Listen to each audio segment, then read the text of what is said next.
Hey guys, this is Jay Calderon here with Jay Unboxing, giving you my personal prediction for the heavyweight showdown between unbeaten Joyce and veteran Carlos Takam. And as always, this is just my personal take. Yours can be left down in the comments section below. Would love to hear from you all there as well.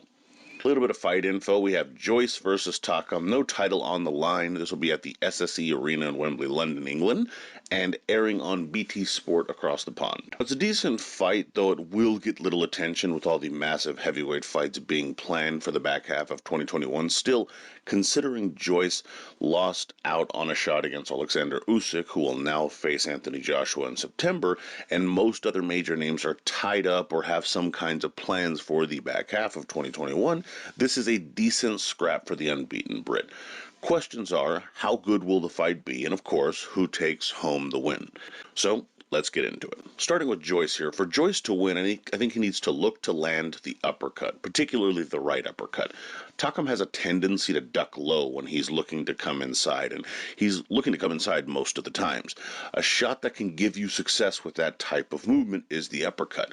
If Joyce is able to time it correctly, he can catch Takam coming in and off guard, which gives him the best chance of hurting the usually iron chin Takam. At times, of course, taking a little half step back will give him the space to really cork that uppercut as well and put a little more into that shot, and of course give them the best chance for the best result. I would also say don't allow your man to rush in. Now, of course, if Takam does come rushing in, that uppercut will be your best bet. If you're Joyce, you don't want Takam coming in to begin with for the most part, at least not as often as he would prefer. This can be a fire Joyce puts out in a number of ways. For one, circling and giving Takam angles to deal with will help kill some of his forward momentum. Another method will be tying Takam up and leaning on him. Joyce is a big, heavy guy, and leaning that weight on Takam will tire him out, especially as he's an older man, and make him much less likely to have the energy needed to swarm. And finally, I would say keep it simple. A simple jab can win you this fight. And of course, the easiest method of stopping a man rushing in and really kind of attacking in any kind of way is that jab, and Joyce certainly has a sophisticated one. The range and the timing of that Joyce jab could be enough for him to win this fight if he's consistent with throwing it out there, and make sure he adds some variety to it and some frequency and infrequency, and use a little bit of angles, singles and doubles, and really throw him off guard. And this can be as simple as the most fundamental shot in boxing, which of course is the jab. Now, for Takam to win, I think he needs to make this fight messy. While Joyce may want a good, clean boxing match, Takam should be looking to make this more of a fight. As the generally smaller man, that means getting inside, resting your head on the chest of Joyce and attacking. Some of this can come in the form of infighting with body shots and hooks, and that's great. However, it might not all be that clean. You might want to also push him back and get a forearm in there. Bend but don't break the rules. Just look to disrupt the Brit as much as possible. I would also say use the jab of your own to get inside quickly. And of course, while we're talking about all this infighting for Takam, he'll need to have a plan for how to get inside. Unfortunately for Takam, while he's the shorter fighter, he actually has a similar reach to Joyce. In fact, some measurements have him about a half-inch longer in terms of his reach. In either event, that's close enough that a jab that Takam can use himself might be enough to push Joyce back, especially because he puts a good solid bit of effort and force into that jab. And that at the very least can be used as a rangefinder, maybe even push him back or blind him as you step inside and look to get to work. Finally, I would say get busier as the rounds wear on.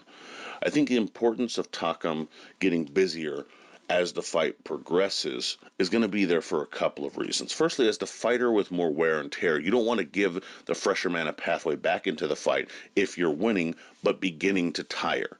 Also, as the away fighter, you don't want the judges to have a lasting impression of Joyce and a reason to potentially give him rounds that might be close simply because you're dying down. Start strong, yes, but have enough to finish stronger. While Takam does keep himself in fights for the most part, I just think Joyce is catching the Frenchman at a very good time in his career.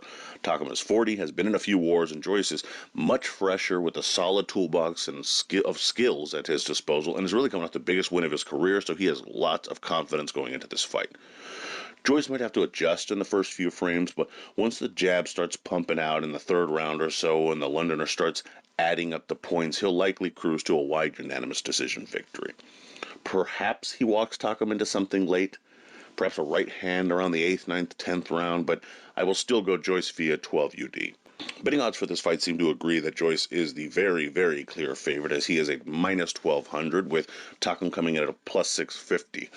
So, again, as it is the case so often in boxing, if you're a big fan of an upset, you got some decent odds there with Takam. And it's heavyweight boxing. Anything at any time can happen. So, maybe a small little kind of keep it interesting bet for Takam is in order for some of you. But for the most part, there's not a lot of action and just a straight up bet for either man, in my opinion.